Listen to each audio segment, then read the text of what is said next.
Hello everyone, welcome back to the channel. I hope you all are doing good. And आज के video में we'll be discussing the in-text questions and जो पीछे exercises के questions है we're going to solve all of that. And I hope आप सबने खुद से एक बार जो theory थी जो like chapter था उसे एक बार खुद से go through कर लिया होगा क्योंकि that is what counts. है ना, हमने सामने वाले से सुन लिया, जहाँ जहाँ हमें नहीं आ रहा था हमने उसे सुन के समझ लिया.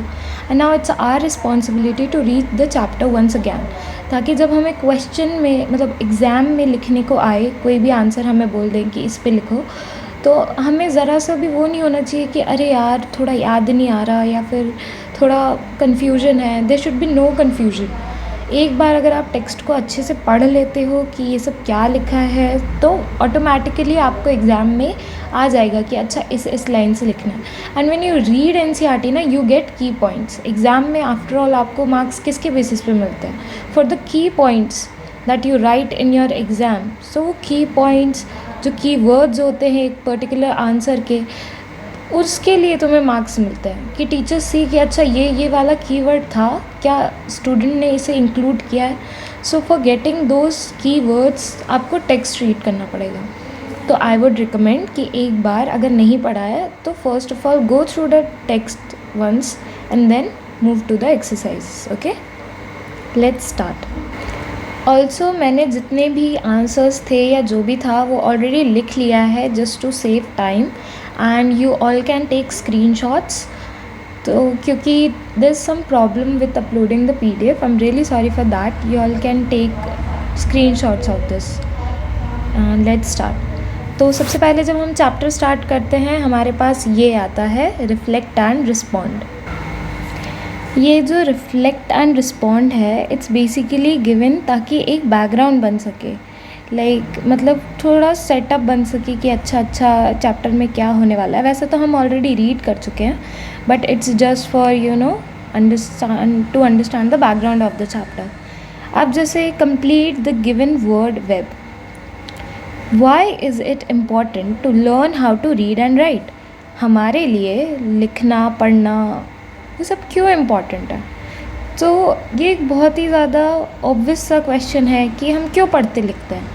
We study to acquire knowledge, ताकि हमें अलग अलग चीज़ों, अलग अलग सब्जेक्ट्स, अलग अलग डोमेन्स के बारे में हमारी नॉलेज बढ़े. हमें पता चल पाए कि ओह दिस इज़ दैट, इसे ऐसे पढ़ते हैं, है ना. To understand our world and our surroundings. After all पूरी दुनिया में क्या हो रहा है या तो हमें कैसे पता चलता है, या तो सम सोर्स ऑफ न्यूज़पेपर से, या तो फिर we read particular articles about something. तो हमें किसी चीज़ को समझने के लिए हमारी दुनिया, हमारा आसपास, हमारा नेबरहुड, सब चीज़ों को समझने के लिए we should have a basic understanding of how to learn and how to write, है ना. तभी तो हम पढ़ पाएंगे या फिर लिख पाएंगे. अगर हमें कुछ एक्सप्रेस करना है तो एक्सप्रेस आवर थॉट्स. जब हमें कुछ एक्सप्रेस करना रहता है तो हमें लिखना ही तो पड़ता है, या तो फिर किसी से बोलेंगे भी. तो देयर इज़ अ वे, है ना, to help us become independent. And when we learn how to read and write, we are independent in some way or the other. We are independent. अगर तुम्हें लिखना आता है, पढ़ना आता है, तो you ultimately become independent, क्योंकि तुम उससे नॉलेज एक्वायर कर लेते हो. जब तुम्हारे अंदर नॉलेज है then you will have opportunities in your life, है ना. तो ये सारे पॉइंट्स आप लिख सकते हो. This all you can right.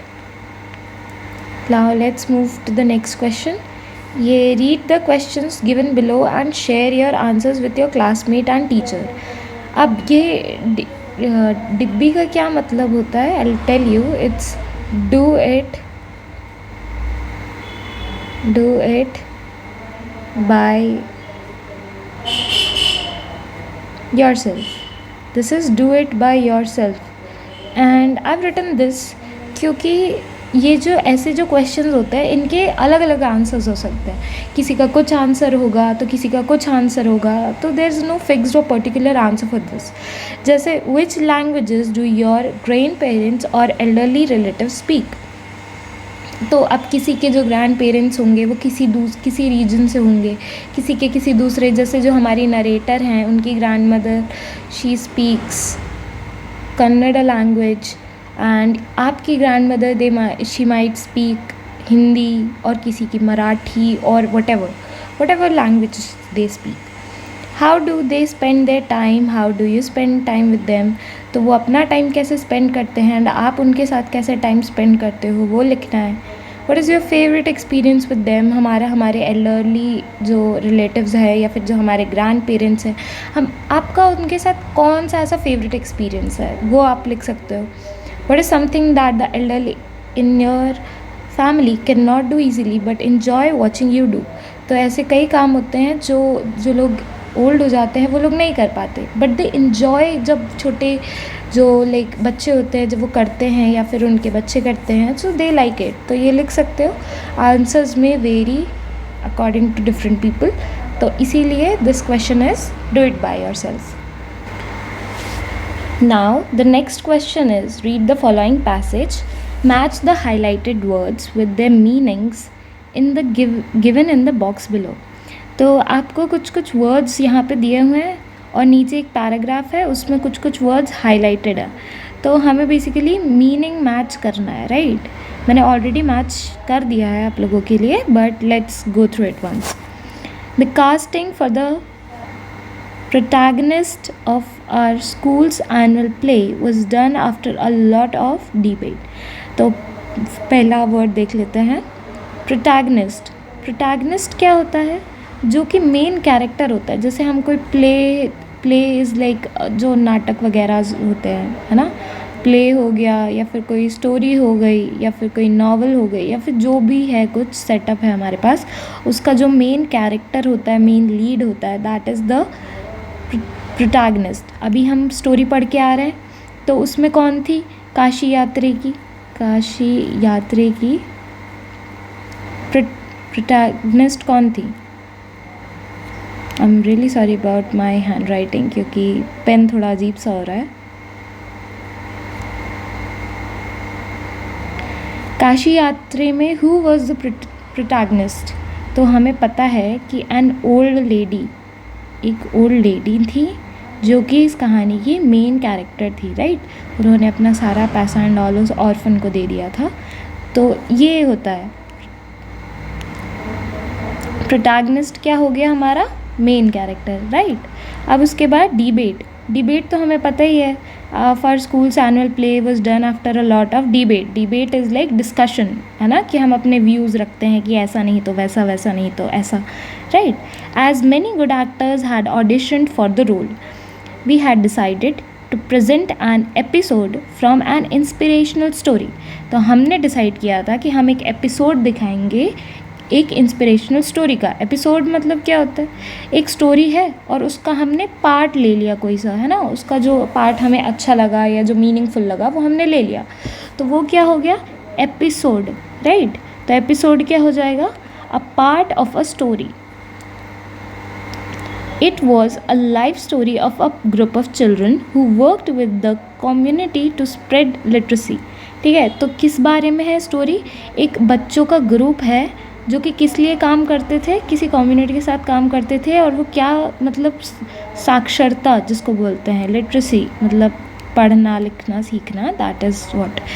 तो कम्युनिटी मतलब क्या हो गया? People living in one particular area. जो लोग एक पर्टिकुलर एरिया में साथ में रहते हैं, they make a community. Every day we reach school early to practise with concentration. तो हम लोग क्या करते थे? हम स्कूल जल्दी पहुंच जाते थे ताकि हम कॉन्सेंट्रेशन के साथ प्रैक्टिस कर सकें. What is concentration? Concentration is focus, है ना. We waited eagerly for the final presentation. Eagerly मतलब यहाँ पे क्या हो जाएगा? एक्साइटेडली, मतलब हम बहुत एक्साइटेड थे कि कब हम जल्दी से अपना फाइनल प्रेजेंटेशन दिखाएं, कब हमारा एक्ट हो, है ना. All of us played our roles in a very convincing manner. Convincing मतलब बिलीवेबल. कन्विंसिंग मतलब क्या हो जाएगा? बिलीवेबल, कि मतलब हमने जब एक्ट किया तो लोगों को बिलीव होने लगा कि okay this is something right, this is something very good, है ना. Convincing manner. As our theatre teacher had guided us well.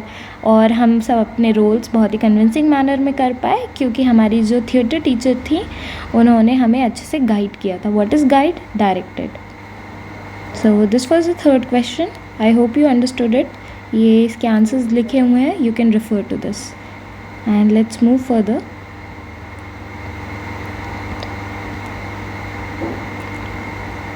ये अब चेक योर अंडरस्टैंडिंग, मतलब इन लोगों ने यहाँ तक पढ़ने के बाद, and if you haven't watch the theory video you can just go through the channel, उसमें मैंने अपलोड कर रखा है, so you can go and watch it. काफ़ी ईजी वे में एक्सप्लेन किया हुआ है. सो चेक योर अंडरस्टैंडिंग में complete the cause and effect table given below based on part 1 of the story. Part 1 हमने पढ़ लिया, तो हमें कॉज और इफ़ेक्ट बताने हैं. Share your answers with your classmates and teacher. मतलब कॉज मतलब क्या हो गया कि कारण, कि कौन सा कारण था और उस कारण की वजह से हुआ क्या, दैट इज़ द इफ़ेक्ट. कारण और उस कारण की वजह से क्या हुआ, that is what you have to write in here, right. अब कॉज देखो, इस वाले में जो मैंने ये ब्लैक पेन से लिखा है, दिस इज़ नॉट रिटन, ये आपको खुद से लिखना है, मतलब मैंने लिख दिया है ऑलरेडी. एंड ये इफ़ेक्ट, इस वाले क्वेश्चन में इफ़ेक्ट दिया हुआ है, so let's read it. The morning papers arrive late in the day and weekly magazines would come 1 day late. तो ये तो स्टार्टिंग के ही पैसेज में हमें बता दिया था नरेटर ने कि जो सुबह के पेपर थे वो they use to arrive in afternoon, and then weekly magazines भी एक दिन लेट आती थी. क्यों? क्योंकि the transport system was not very good, और ट्रांसपोर्ट ख़राब होने की वजह से वो लेट आते थे. द ग्रैंड मदर कृष्णटका नेवर वेंट टू स्कूल. ये कॉज था, मतलब ये कारण था कि जो ग्रैंड मदर थी वो स्कूल नहीं गई. तो स्कूल ना जाने की वजह से क्या हुआ, what was the effect, she could not read और राइट, क्योंकि वो स्कूल नहीं गई थी. अब यहाँ पे इफ़ेक्ट दिया हुआ है. She was deeply interested in the story and discussed it with her friends. मतलब जो ग्रैंड मदर थी वो काफ़ी ज़्यादा इंटरेस्टेड थी स्टोरी में और अपने दोस्तों के साथ डिस्कस भी करती थी. तो ये तो इफ़ेक्ट था. और इसका रीज़न क्या था, इसका कॉज क्या था, because she identified herself to the protagonist. मतलब वो बहुत ज़्यादा रिलेट करती थी. काशी यात्रा में जो ओल्ड लेडी थी वो खुद को उनसे बहुत ज़्यादा रिलेट करती थी, इसीलिए वो बहुत ज़्यादा इंटरेस्टेड थी स्टोरी में और अपने दोस्तों के साथ उसको डिस्कस करती थी.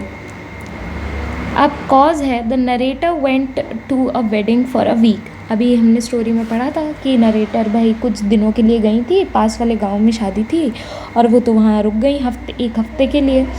तो उसके इफ़ेक्ट क्या था, ये तो कॉज था कि चलो वो चली गई, तो उनके जाने से क्या हुआ, उसका इफ़ेक्ट क्या हुआ. Grand mother could not hear the next episode of the story. And इसमें हम ये भी लिख सकते थे कि she Guru sad, but the thing is that कि वो पार्ट 1 में मेंशन नहीं है कि उनका रिएक्शन क्या था and all that, so we'll not mention it here. We'll just write कि grandmother could not hear the next episode of the story. अब इफ़ ये यहाँ पे कॉज था और यहाँ पे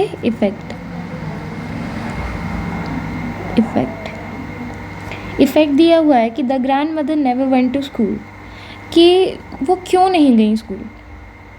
ये दिस इज़ द इफ़ेक्ट. ऊपर हमने एक क्वेश्चन देखा था, उसके अंदर दिस वाज द ये never went to school, she never went to school, this was the cause. But यहाँ पे it's given as a effect, किस वजह से वो नहीं गई थी school. We have to write it in the cause. In those days people didn't consider education essential for girls. Grandmother क्यों नहीं जा पाई, उसका रीज़न क्या था, क्योंकि उन दिनों लोगों को लगता था कि लड़कियों के लिए education is not very important, that's why वो स्कूल नहीं गई. अब कॉज हमें दिया है कि the grandmother regretted not going to school. मतलब कॉज क्या है कि जो ग्रैंड मदर है she is regretting that she didn't go to school. और इसका इफ़ेक्ट क्या हुआ, मतलब ग्रैंड मदर को रिग्रेट हुआ कि यार वो स्कूल नहीं जा पाई, वो पढ़ नहीं पाई, तो उसका इफ़ेक्ट क्या हुआ.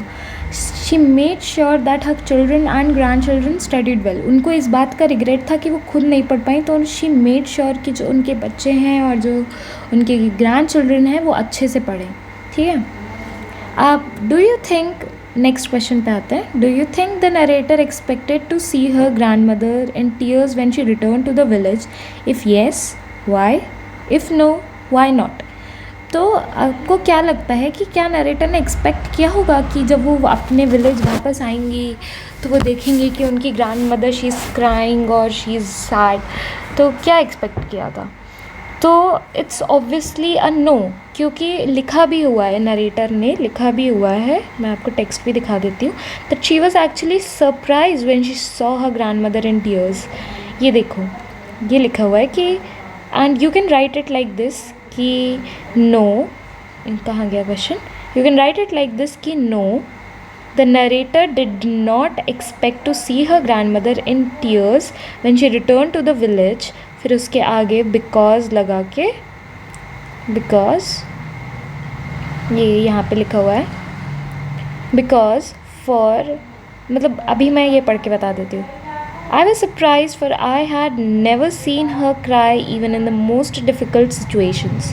तो आप बिकॉज के आगे लिख सकते हो because she had never, she के आगे आप ब्रैकेट्स में या तो ऐसे नरेटर भी लिख सकते हो, she had never seen her cry, her grand mother cry लिख देना जस्ट टू स्पेसिफाई कि हम किसकी बात कर रहे हैं। Scene her grand mother cry even in the most difficult situations, right. तो ये आप टेक्स्ट रेफर कर सकते हो इस चीज़ में।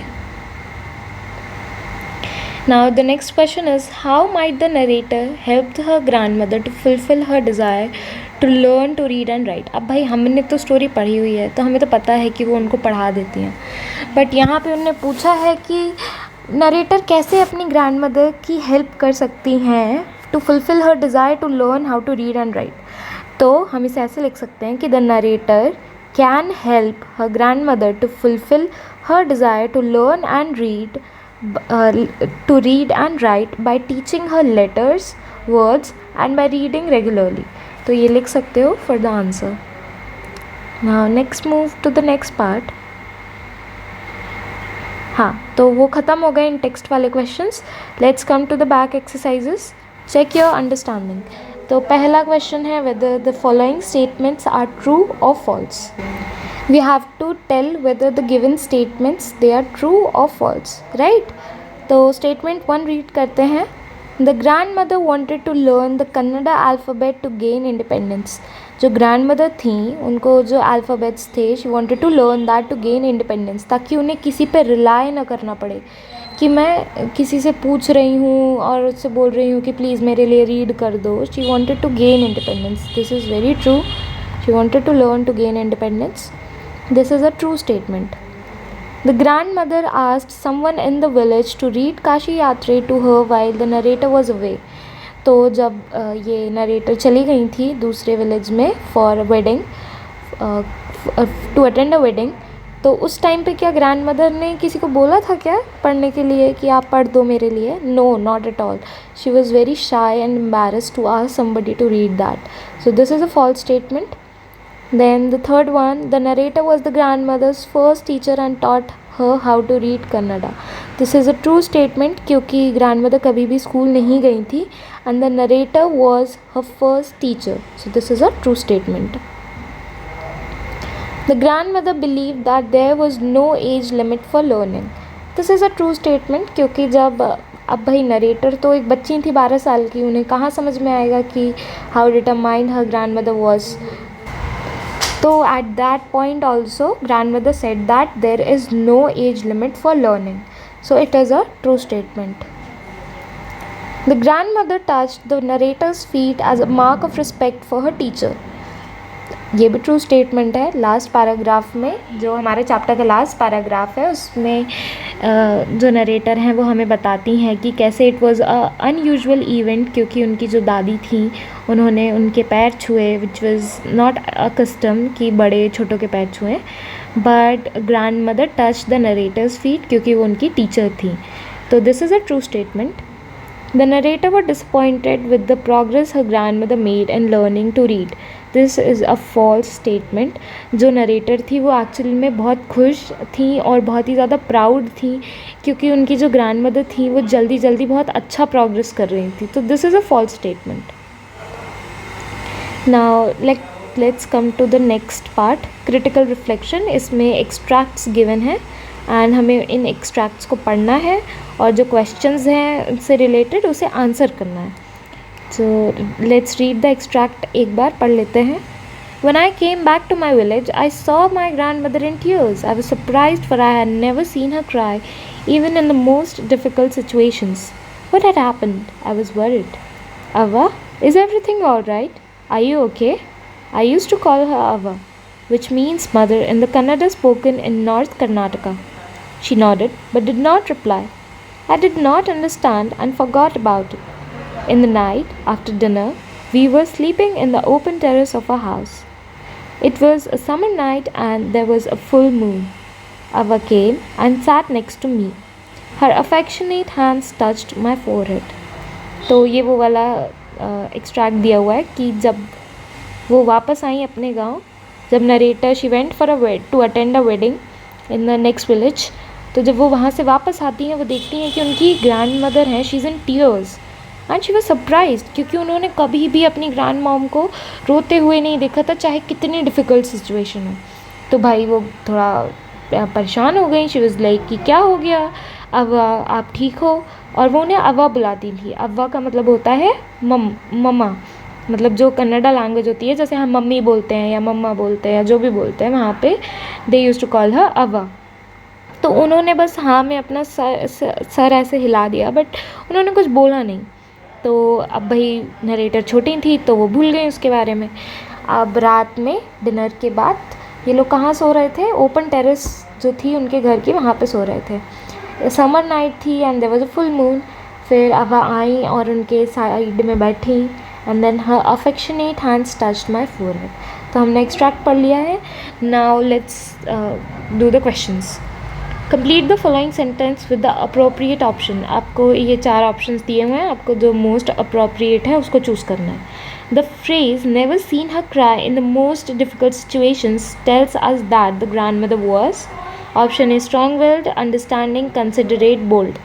तो strong-willed मतलब उनके अंदर की जो वो थी ना, मतलब अंदर की जो उनकी विल थी, she was strong from inside। Like ज़्यादा मतलब ऐसी छोटी मोटी चीज़ें या फिर प्रॉब्लम्स दे वर लाइक उनको ज़्यादा वो नहीं कर पाती थी, ज़्यादा प्रभावित नहीं कर पाती थी। अंडरस्टैंडिंग का तो मतलब होता है कि हाँ हम दूसरों को समझ रहे हैं, उनकी बातें समझना एंड देन उस पर सोच विचार कर लेना। Considerate is we can say caring and bold is brave. तो इसका जो मोस्ट अप्रोप्रिएट आंसर है वो हो जाएगा strong willed. Complete the following with the correct option from those given in the brackets.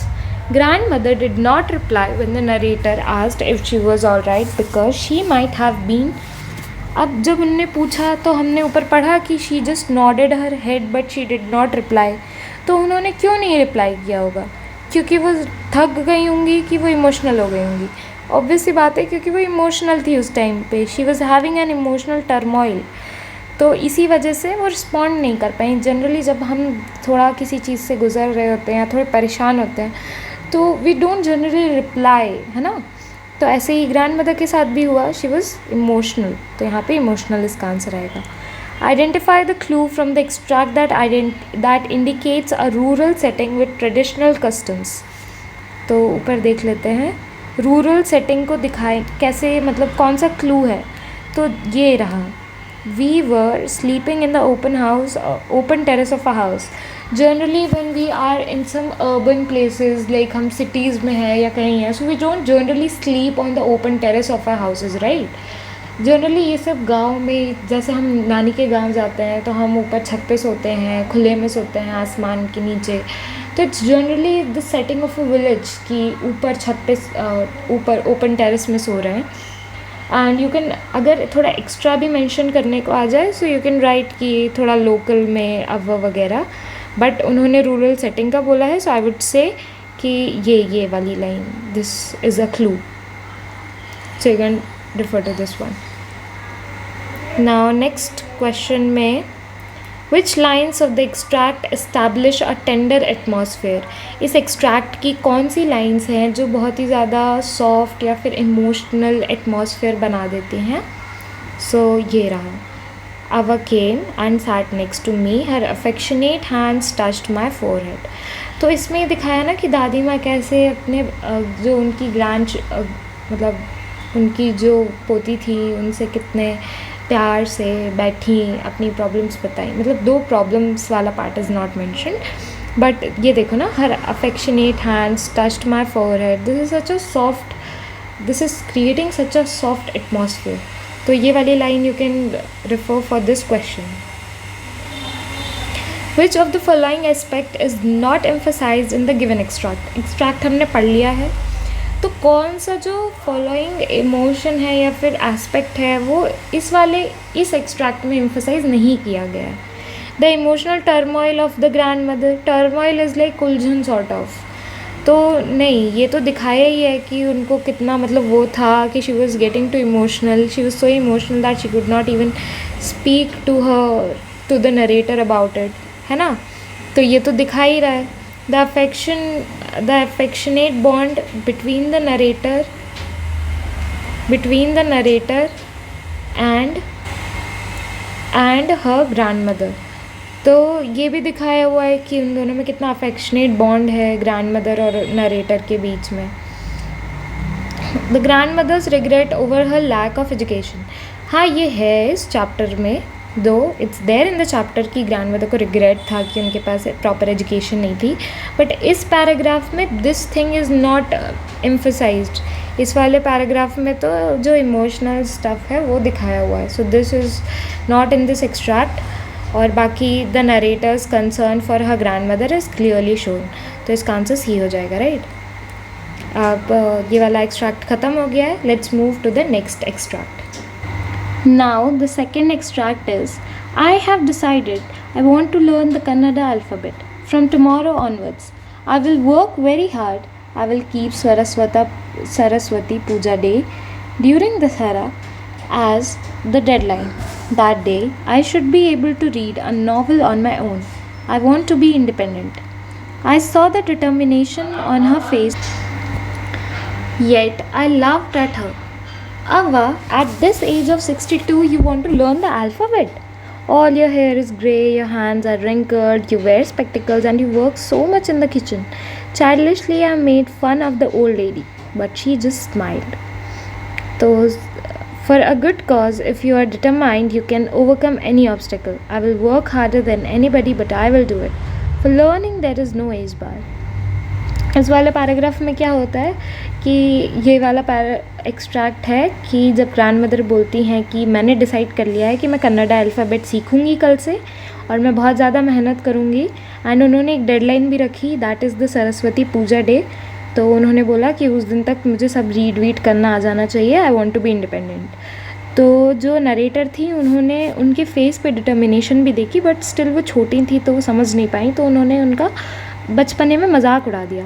उन्होंने कहा कि 62 की आपकी एज हो गई है, आपके बाल सफ़ेद और ग्रे हो चुके हैं, आपके हाथों में ऐसे झुर्रियाँ पड़ गई हैं, आप चश्मा लगाते हो और आप किचन में इतना काम करते हो. तो उन्होंने उनका थोड़ा मजाक उड़ा दिया ऐसे बचपन में. फॉर गुड कॉज, तो दादी माँ बोलती हैं कि एक अच्छे कॉज के लिए अगर तुम डिटरमाइंड हो तो तुम किसी भी ऑब्स्टिकल को ना पार कर सकते हो. ऑब्स्टिकल इज़ लाइक रुकावट. तुम किसी भी रुकावट को पार कर सकते हो. और मैं किसी से भी ज़्यादा मेहनत करूँगी और मैं करूँगी. For learning there is no age bar. कि मतलब पढ़ने के लिए क्या age, learning is for everyone. तो ये एक्सट्रैक्ट था. Question 1 is, what does the grandmother's statement I want to be independent reveal about her character? जब grandmother ने बोला कि I want to be independent, तो उससे हमें क्या समझ में आता है? She wanted to be literate. She desires self-sufficiency. She wants to prove her intelligence to others. She feels pressurized by society to learn. उन्हें लिटरेट बनना था क्या? लिटरेट तो बनना ही था, but the thing is that कि उनके कैरेक्टर के बारे में ये कुछ नहीं बता रहा है कि she wanted to be literate. तो this is not telling us anything about her character. She desires self sufficiency. जब जो नरेटर थी वो दूसरे गांव में चली गई थी टू अटेंड अ वेडिंग, तो उनकी ग्रैंड मदर को कितना हेल्पलेस फील कर रहा था. तो तभी उन्होंने डिसाइड कर लिया था कि she wanted to be self independent, self sufficient. कि मतलब उन्हें किसी पे रिलाई ना करना पड़े. If she wanted to read तो वो खुद से पढ़ ले. तो हाँ, this is the most correct and the most appropriate option. The next option is she wants to prove her intelligence to other. नहीं, उन्हें किसी को कुछ प्रूव नहीं करना था, उन्हें किसको प्रूव करना था, उन्हें किसी को प्रूव नहीं करना था। This is a wrong option. She feels pressured by society to learn. नहीं, उनके ऊपर कोई प्रेशर नहीं था, she wanted to learn it because उन्हें सेल्फ इंडिपेंडेंट बनना था। तो option B is correct. Then filling the blanks with the appropriate option from those given in the brackets. The grandmother's determination shows that learning has no age limit, gender bias, cultural barriers. तो ऊपर ही अभी हम पढ़ के आ रहे हैं कि grand mom ने बोला था कि पढ़ने के लिए कोई एज लिमिट का बैरियर नहीं होता है, जिसको जब पढ़ना है, जो पढ़ना है, they can start and they can easily learn that. तो इसका करेक्ट आंसर क्या हो जाएगा? Age limit. अभी हमने ऊपर पढ़ा था। Complete the following with a suitable reason. The narrator laughs at her grandmother's decision to learn the alphabet at the age of 62 because अब नरेटर हमें पता है उस टाइम पे 12 की थी, तो उनने हंस दिया था ग्रैंड मॉम की बात सुन के कि भाई अब आपको पढ़ना है। तो क्यों उनने ऐसा किया था? Because she thought that her grandmother was too old to learn the alphabet. भाई अल्फ़ाबेट तो छोटे बच्चे सीखते हैं, जैसे हम इंग्लिश में ए हो गया, बी हो गया, सी हो गया, छोटे बच्चों को सिखाते हैं कि ए बी सी डी होता है, फिर उन्हें मिला के वर्ड्स पढ़ना सिखाते हैं। तो नरेटर ने सोचा कि यार मेरी ये दादी तो इतनी बड़ी हो गई है 62 and now she wants to learn all this, तो इसीलिए उनने उनका थोड़ा बचपने में हंस दिया। Now the next question is list any two qualities displayed by the grandmother. जो ग्रैंड मॉम की दो क्वालिटीज़ हैं जो हमें इस एक्सट्रैक्ट से उनके बारे में हम इन्फर कर सकते हैं, वो बताओ। तो इस वाले एक्सट्रैक्ट से हम ये बोल सकते हैं कि the grandmother was determined and hard working. उन्होंने जो नरेटर है उनसे कहा कि मैं किसी से भी ज़्यादा हार्ड वर्क करने के लिए तैयार हूँ, and she had the determination to learn. She was very determined कि मुझको पढ़ना है, मुझको पढ़ना सीखना है, मुझे अल्फ़ाबेट्स और लेटर्स सीखने हैं। तो these are the two qualities. How can we say that the narrator is making assumptions about her grandmother. इस वाले एक्सट्रैक्ट को रीड करने के बाद हम ये कैसे कह सकते हैं कि जो नरेटर थी वो कुछ चीज़ें अज्यूम कर रही थी about her grand mother without actually truly understanding. तो अभी हमने ऊपर पढ़ा कि मैं आंसर बता देती हूँ कि the narrator assumes that her grand mother can not learn because of her old age without understanding her determination. तो वो अज्यूम कर लेती है कि इनको किचन में इतना काम रहता है, स्पेक्टिकल्स लगे हुए हैं, झुर्रियाँ पड़ चुकी हैं, पूरे बाल सफ़ेद हो चुके हैं, फिर भी कैसे पढ़ेंगी ये। So she assumed that. तो you can write it as your answer. अब नेक्स्ट पार्ट में आंसर द फॉलोइंग क्वेश्चंस। अब देखो question answers these are just for practice and these are just for कि भाई लिखने का आइडिया हो जाए। ज़रूरी नहीं है कि एग्ज़ाम्स में यही 5, 7, 8 जो भी क्वेश्चंस हैं वही आए, ठीक है। It's not like that. तो ज़्यादा से ज़्यादा try to get some books English की, इफ़ नॉट देन ऑनलाइन बहुत सारे PDFs अवेलेबल होते हैं। गो थ्रू द टेक्स्ट कि क्या लिखा हुआ है, go through the NCERT and practice writing. जितना तुमको लिखना आएगा उतना कोई भी तुम्हें नया क्वेश्चन दे दे, you will have an idea that okay I am going to write it like this, I am going to write it in this way, मुझे ऐसे प्रोसीड करना है। वो तो तुम्हें तभी आएगा जब तुम लिखना स्टार्ट करोगे, राइट। अभी तो यहाँ पे हम ये साथ डिस्कस कर लेते हैं एंड आगे जब सारा एक बार कोर्स बुक ख़त्म हो जाएगा तो if there is time I will try to bring extra important questions also, ठीक है। अब आंसर द फॉलोइंग क्वेश्चंस में why do you think the grandmother felt embarrassed to ask someone else to read for her while the narrator was away. आपको क्यों ऐसा लगता है कि ग्रैंड मदर को एम्बैरेस्ड फील हुआ होगा किसी और से बोलने में कि मेरे लिए ये जो काशी यात्री का नेक्स्ट एपिसोड रीड कर दो। Why would have she felt that way.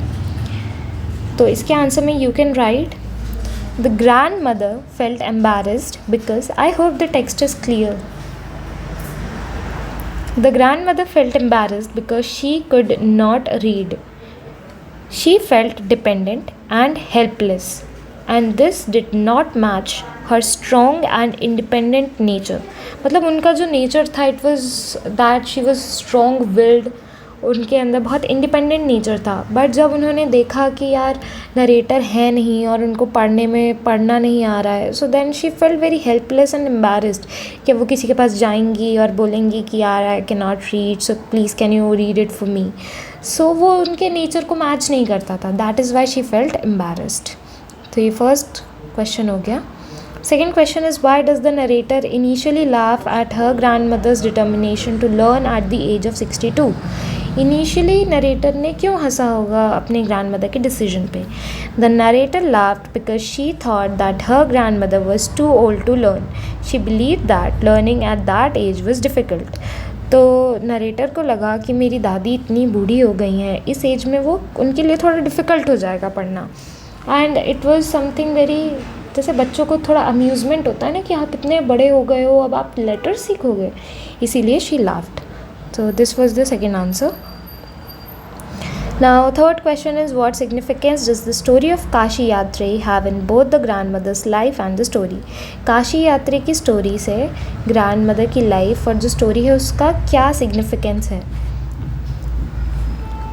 And this is an important question.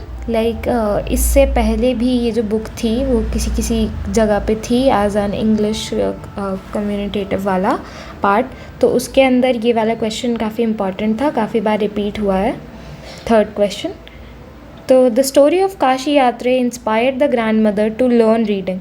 After all it was Kashi Yatre ना जिसकी वजह से ग्रैंड मदर को ये स्ट्राइक हुआ कि नहीं, मुझको पढ़ना है and I have to become independent, क्योंकि वो काफ़ी ज़्यादा प्रभावित थी काशी यात्रा से। It created a strong desire in her to become independent and read the story on her own. तो ये you can write this as your answer. What does the grandmother's desire to learn the Kannada alphabet reflect about her? जो grandmother थी वो सीखना चाहती थी Kannada alphabet, तो इससे उनके बारे में क्या रिफ्लेक्शन मिलती है, मतलब उनके बारे में हमें क्या पता चलता है? It reflects that the grandmother was determined, hardworking, and eager to become independent. She believed that there is no age limit for learning. इससे हमें ये पता चलता है कि जो ग्रैंडमदर थी उनके अंदर बहुत डिटर्मिनेशन था, क्योंकि वो अपनी एज में भी, इतनी ओल्ड एज में भी she was determined, she had made a thought कि भाई अब तो पढ़ना है तो पढ़ना है।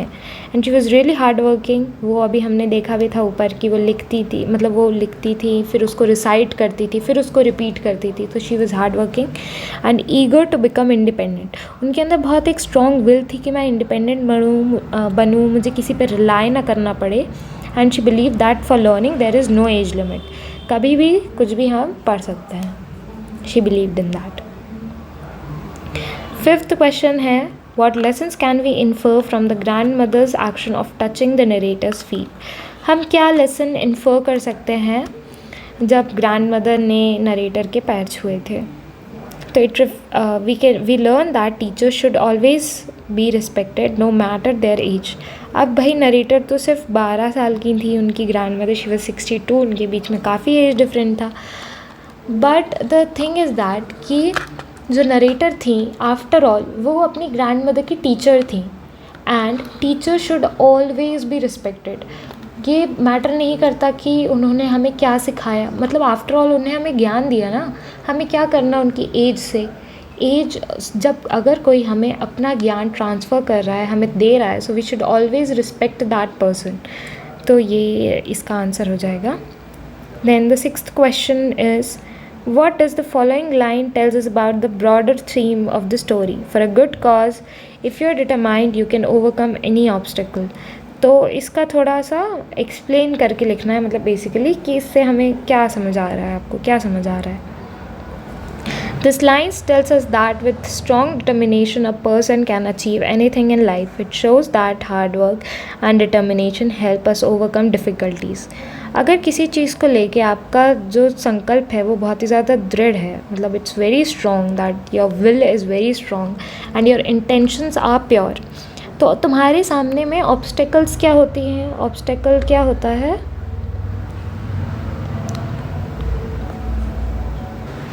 ऑब्स्टेकल इज़ रुकावट, हर्डल्स, या फिर यू कैन से हर्डल्स। मतलब जैसे आप कुछ काम कर रहे हो, उसके बीच में कोई सी परेशानी आ गई या फिर कोई रुकावट आ गई, सो दैट इज़ ऑब्स्टेकल। तो अगर आपके पास बहुत ही ज़्यादा स्ट्रॉन्ग, मतलब आप उस चीज़ के लिए मेहनत करने के लिए तैयार हो, तो आप you can achieve anything in life, है ना। It shows that hard work and determination help us to overcome difficulties. तो हार्ड वर्क और डिटर्मिनेशन के साथ you can overcome difficulties. Now the 7th question is, how effectively does the story highlight the value of education in supporting personal independence? तो मतलब ये basically पूछा है कि कितना इफ़ेक्टिवनेस है ये चीज़ हाईलाइट करने पे, मतलब स्टोरी में वो स्टोरी आपको कितनी इफ़ेक्टिव लगी to highlight how much education is important अपनी पर्सनल इंडिपेंडेंस के लिए भी। जैसे जो ग्रैंड मदर थी, उन्हें हमेशा अपनी ग्रैंड डॉटर पे रिलाई करना पड़ता था ताकि वो उन्हें उनके फेवरेट जो सीरियल था, मतलब जो नॉवल थी काशी यात्रे, उसके जो सीरियल्स थे वो पढ़ के सुनाएं। तो how much the story is effective in this case? The story shows that education makes a person independent. The grandmother could not read and felt helpless, but after learning, she became confident and independent. So, you can write these answers in your words in a much creative way. ये तो बस एक sample था कि if you want to refer कि हम start कैसे करें, so you can start by this, by referring to this. बाकी आप कितना क्रिएटिव लिख सकते हो, आप कितने की पॉइंट्स इसमें ऐड कर सकते हो, it's up to you. Make it more creative, make it more good. Now the next part is about vocabulary and structures in context. तो वोकैब का है, let's see. The expression hide and seek is used in the text. This is called a binomial. Now what's a binomial? इसका एक example हमें बताया है, hide and seek. So it's a binomial. What are binomials? Binomials are expressions consisting of two words, usually linked by a conjunction like and or, that are commonly used together in a fixed order. बाइनॉमियल्स क्या होते हैं? Expressions होते हैं, ठीक है, जिनमें दो words होते हैं और they are connected by what? Conjunctions के थ्रू उनको कनेक्ट किया जाता है एंड उनका एक पर्टिकुलर ऑर्डर होता है. जैसे हमेशा अपन बोलते हैं हाइड एंड सीक, कभी हम सीक एंड हाइड बोलते हैं क्या? So we generally don't change the order, हम एक फिक्स्ड ऑर्डर में उसको रखते हैं. एंड दो वर्ड्स होते हैं. Bi is like two, bi का मतलब होता है two, so binomials is like two terms, मतलब एक एक्सप्रेशन होता है दो वर्ड्स का जिसको बीच से कनेक्ट करता है conjunction. For example odds and ends, right और रॉन्ग, ठीक है. तो अब हमें कुछ बाइनॉमियल्स दिए हैं कॉलम 1 में. कॉलम 2 में उनके मीनिंग्स दिए हुए हैं. We have to match it. Column 1 में it's sink or swim, on and off, mix and match, all or nothing, part and parcel, pick and choose, sooner और later, leaps and bounds. Column 2 से हम पढ़ना start करते हैं. Put different things together to get a range of possibilities. ये तो हम अपनी कॉमन लाइफ में भी यूज़ करते हैं ना, कि इसको भी मिला के देखते हैं, कॉम्बिनेशंस बना के देखते हैं कि इसको इसके साथ मैच करते हैं तो क्या होगा, उसको इसके साथ करते हैं. So it's mix and match. तो इसका आंसर क्या हो जाएगा फर्स्ट वाले का? Mix and match. On and of, अब सॉरी इस यहाँ से पढ़ रहे हैं. कंप्लीट पार्ट ऑफ और बिलोंग टू, मतलब जब कोई चीज़ किसी चीज़ का पार्ट बन जाए, कि मतलब जैसे हमारा रूटीन है, कोई चीज़ उसका पार्ट बन जाए या फिर उस चीज़ को बिलोंग करने लगे, तो हम उसे क्या बोलते हैं? Part and parcel, because it becomes a part of a life. So it's part and parcel. तो सेकेंड का फिफ्थ हो जाएगा. Choose only the best. Best कुछ भी हो, मतलब वो चूज़ करना, सिर्फ बेस्ट चीज़ें चूज़ करना, चाहे वो चीज़ थिंग्स हो, कोई लोग हों या फिर कोई सा कुछ भी हो. To choose only the best. तो वो क्या होगा? Pick and choose. Pick and choose का क्या मतलब हो जाएगा? To choose only the best things, जो कुछ भी बेस्ट हो, ठीक है. Then at some time in future, sooner और लेटर. जैसे हम बोल देते हैं ना, सूनर और later you will realise the importance of this, that, these, those, है ना, हम बोल देते हैं, कभी कभी ऐसा यूज़ करते हैं ना. तो what does it mean? At some time in the future. Now sometimes या फिर ओकेजनली, मतलब ज़्यादातर नहीं, कभी कभार कोई ओकेजन पे. So it's on and off. मतलब not a very regular pattern कि मतलब रोज़ रोज़ कर रहे हैं, बहुत कंसिस्टेंसी से कर रहे हैं, नो, कभी कर रहे हैं कभी नहीं कर रहे हैं, so it's on and off. Then we have increase और develop very quickly.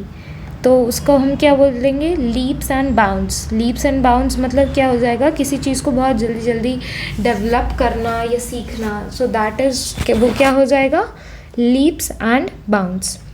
Then succeed और फेल विदाउट हेल्प. या तो तुम सक्सीड हो या तो तुम फेल हो, पर तुम कोई हेल्प नहीं ले रहे हो. So that is what a sink और स्विम सिचुएशन. या तो तुम डूब ही जाओगे या तो तुम तैर ही लोगे, है ना. या तो यू विल सक्सीड या तो you will fail, but you are not taking any help. Then something to be done without completely और नॉट एट ऑल. या तो कुछ करोगे तो पूरा करोगे, नहीं तो नहीं ही करोगे.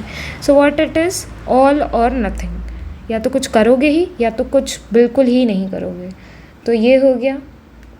तो ये मैंने मैच कर दिया है. You can refer to this. Now use any 5 of the above binomials in the sentences of your own. इसमें भी मैंने do it by yourself इसलिए लिखा है क्योंकि आप लोग कोई सा भी जो 5 आपको अच्छे लगे, you can make sentences on that.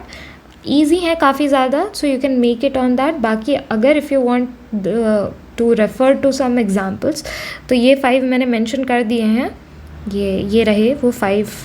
जैसे when I started my new job, it was a sink or swim situation as no one offered any training. किसी ने ट्रेनिंग ऑफ़र नहीं की, तो it was an sink or swim situation कि अब या तो मैं खुद से पूरा सीख ही जाऊँगी, नहीं तो फिर मैं नहीं कर पाऊँगी क्योंकि किसी की हेल्प नहीं मिल रही है. She studies on and off. वो on and off तरीके से पढ़ती है, मतलब occasionally कभी पढ़ती है कभी नहीं पढ़ती. She likes to mix and match clothes. उसे mix and match करके नए नए combination बना के कपड़े पहनना पसंद है. She never compromises. It's all or nothing for her. Homework is a part and parcel of school life. तो ये examples थे. बाकी आप कुछ भी खुद से बना सकते हो. There are infinite possibilities of whatever you can make, है ना. तो choose your मतलब use your creativity to make the sentences. Now this was the first question. Second question है, read the following words from the text given in the box below. तो unhappy, unusual, unfortunately, irrespective, independent. These words are made by adding suitable prefixes un, ir, in to give an opposite or negative meaning to the words. जैसे unhappy का original वाला word क्या हो सकता है, happy. मैंने happy के आगे un लगा दिया तो unhappy हो गया. happy क्या था, खुश था. unhappy क्या हो गया कि ना खुश, तो उसका उल्टा हो गया. तो opposite या फिर negative meaning देने के लिए पहले हमने यूजुअल था. यूजुअल मतलब साधारण सा, नॉर्मल सा. अनयूजुअल इज़ लाइक जो कुछ मतलब अलग सा हो. फॉर्चुनेटली, अनफॉर्चुनेटली, फिर इर्रेस्पेक्टिव हो गया, इंडिपेंडेंट हो गया. तो अब आपको क्या करना है कि कॉलम 1 में कुछ कुछ दिए हुए हैं वर्ड्स. इन वाले जो ये हैं प्रीफिक्सेस, उनको यूज़ करना है. बाय द वे प्रीफिक्सेस क्या होते हैं, जो हम वर्ड के पहले लगाते हैं. सफिक्स वो होता है जो हम वर्ड के बाद लगाते हैं. प्रीफिक्स वो होता है जो हम किसी वर्ड के पहले लगा के उसका मीनिंग या फिर जो उसका वो है वो चेंज कर देते हैं. ठीक है. अब जैसे कॉलम 1 में पॉपुलर है तो अनपॉपुलर हो गया. बिलीव का डिसबिलीफ हो जाएगा. इम्पॉर्टेंट का अनइम्पॉर्टेंट. रिस्पेक्ट का डिसरिस्पेक्ट. करेक्ट का इनकरेक्ट. कॉन्टिन्यू का डिसकॉन्टिन्यू. अंडरस्टैंड का मिसअंडरस्टैंड. ऑर्डिनरी का एक्स्ट्रा ऑर्डिनरी. इंटरेस्टिंग का अनइंटरेस्टिंग. पॉसिबल का इम्पॉसिबल. ठीक है, ये हो गया. अब identify any 5 words from the prefixes from the story and make sentences using each. तो ये मैंने कर लिया है. 5 sentences बनाने थे क्वेश्चन में. जैसे unhappy था तो अनहैप्पी का आप लिख सकते हो, Rohan was unhappy about the cancel trip. Then it was unusual, it is unusual for our teacher to be late. Independent, India became independent on 15th August 1947. Irregular, Mohan's attendance is irregular in school. Impossible, nothing is impossible with hard work. And if you notice, ये जो सारे words मैंने लिए हैं, this is from the text, क्योंकि question में हमें बोला था कि जो चैप्टर में है जो ऐसे वर्ड्स जिनमें प्रीफिक्सेस लगे हैं हमें उनके सेंटेंसेस बनाने हैं. तो ये सारे वर्ड्स जो हैं हमने टेक्स्ट में से लिए हुए हैं एंड हमने उसका ये वर्ड मीनिंग भी, वर्ड्स भी, मतलब सेंटेंसेस भी फ्रेम कर दिए हैं.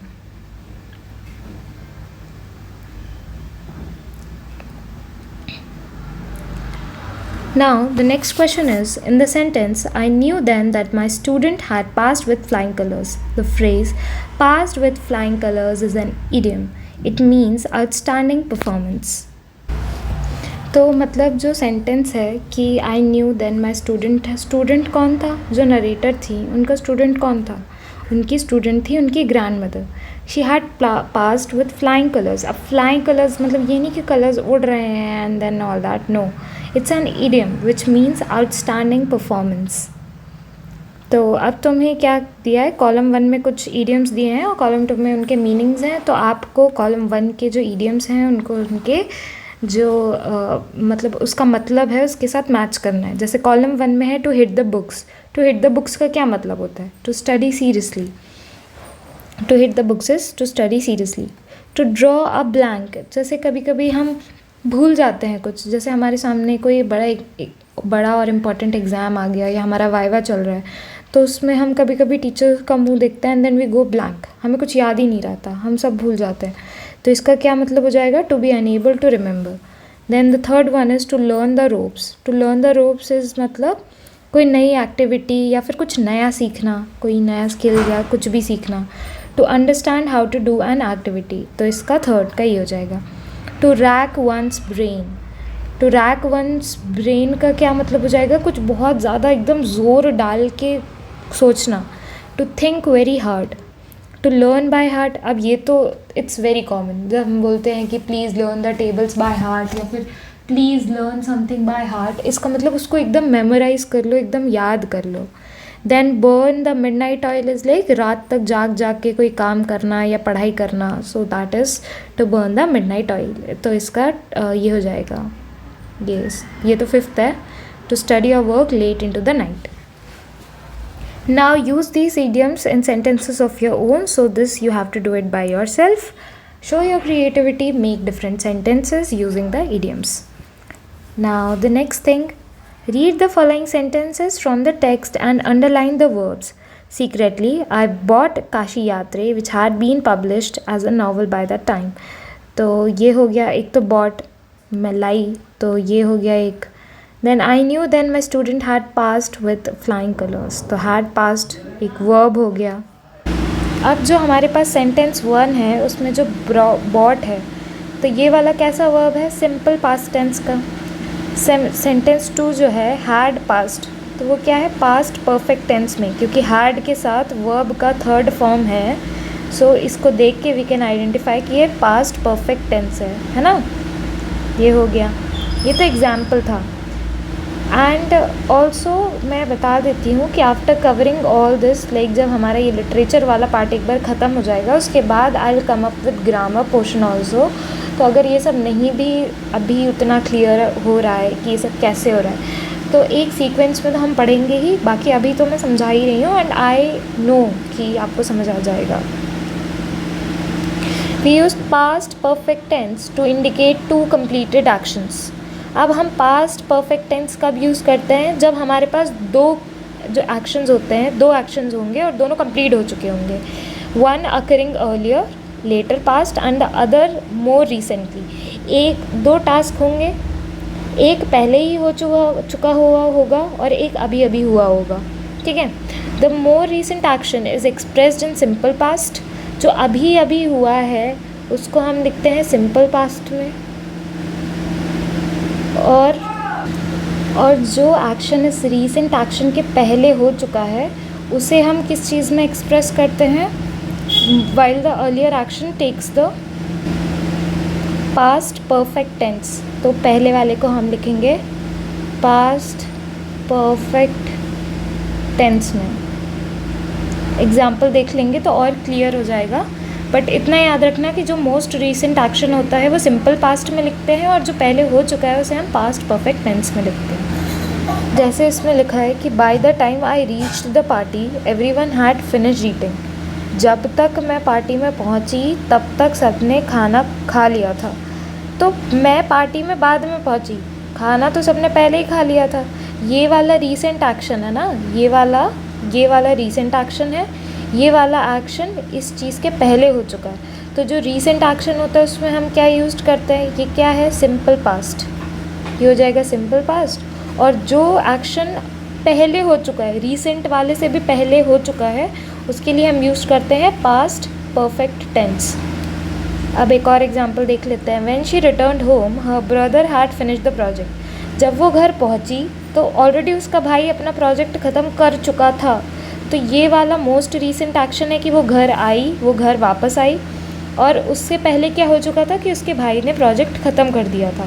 तो यहाँ पे हम सिंपल पास्ट यूज़ करेंगे और फिर यहाँ पे हम क्या यूज़ करेंगे, पास्ट परफेक्ट टेंस। और पास्ट परफेक्ट टेंस के लिए हम क्या करते हैं, हैड के साथ वर्ब का थर्ड फॉर्म यूज़ करते हैं, third form of the verb. जैसे एग्जाम्पल्स अभी हम आगे क्वेश्चंस में देख लेते हैं, so you will get an idea. Fill in the blanks with simple past and past perfect tense from the verbs given in the bracket. And this is actually an important exercise, exams में आ सकती है। First question is, when the delegates arrive at the conference, the keynote speaker already begin the session. मतलब अब देखो, इसमें देखो delegates तो बाद में आए, जो कीनोट स्पीकर था उन्होंने तो सेशन ऑलरेडी स्टार्ट कर दिया था ना। तो ये जो चीज़ थी ये पहले ही हो चुकी है। ये डेलीगेट्स आए वो रीसेंट एक्शन हो गया।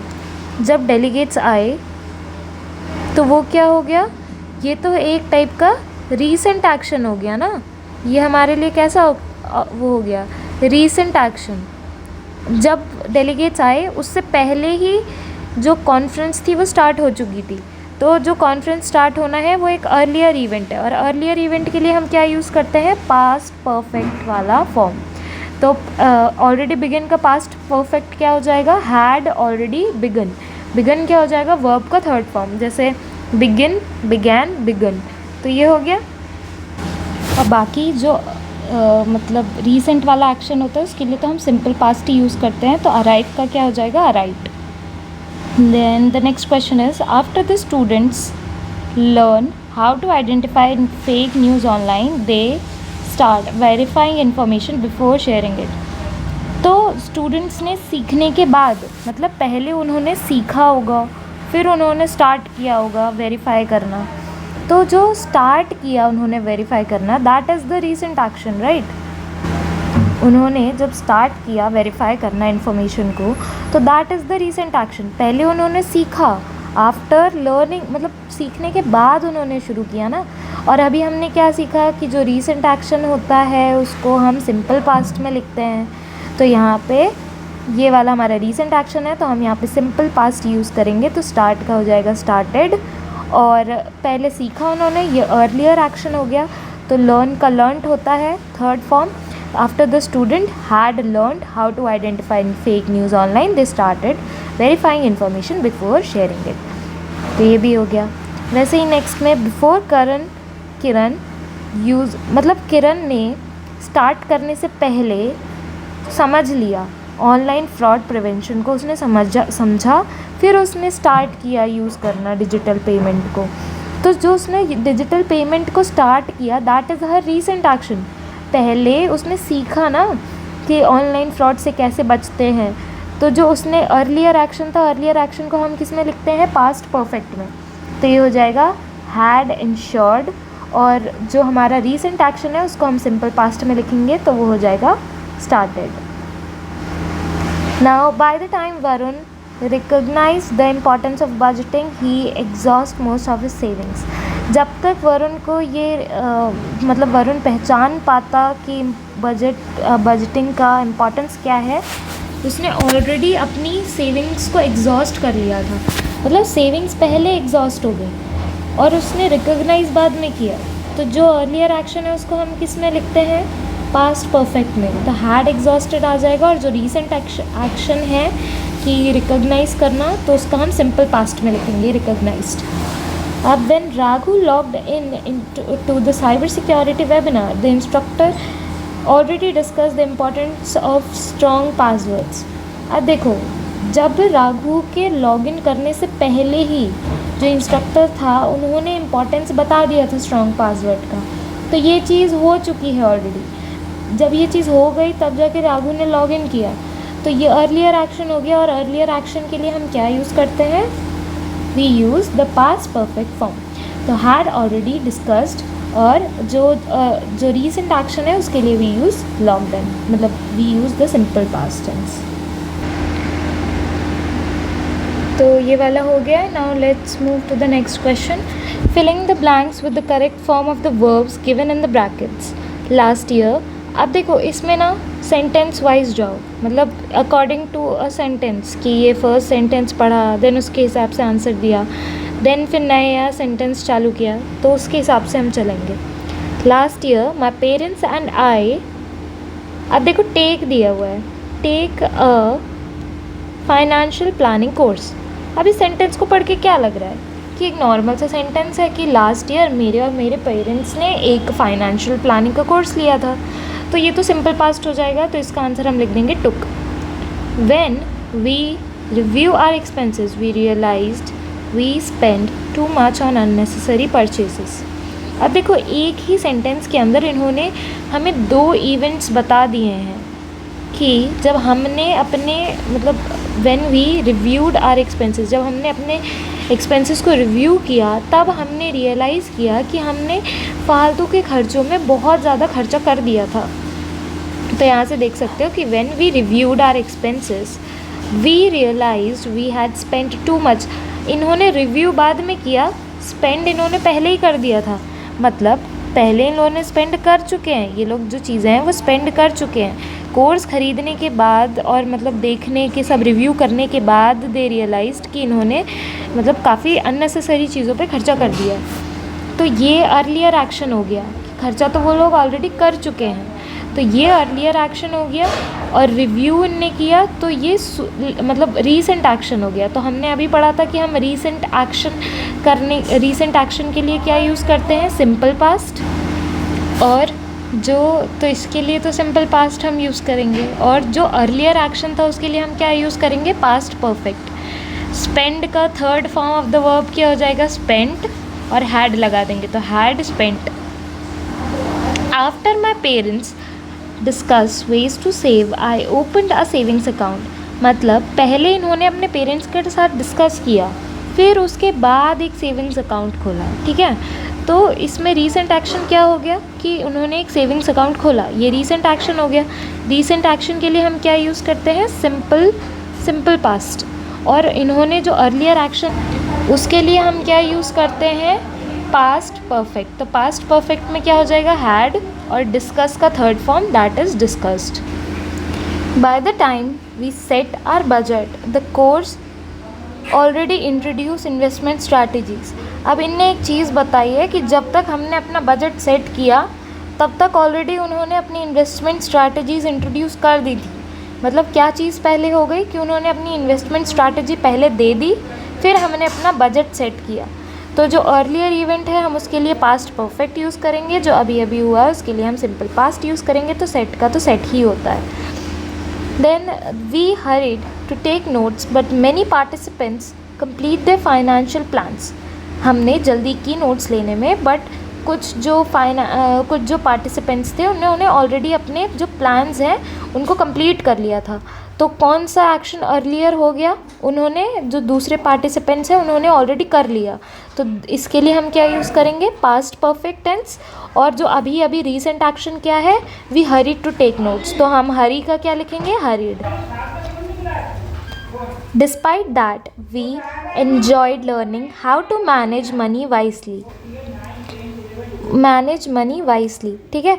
तो अब लास्ट वाले सेंटेंसेस में तो कोई दो इवेंट्स वगैरह कुछ है ही नहीं, एक सिंपल सा सेंटेंस है जो कि पास्ट वाला है। तो डिस्पाइट दैट वी एन्जॉय का एन्जॉयड लिख देंगे, this is simple past and ख़त्म।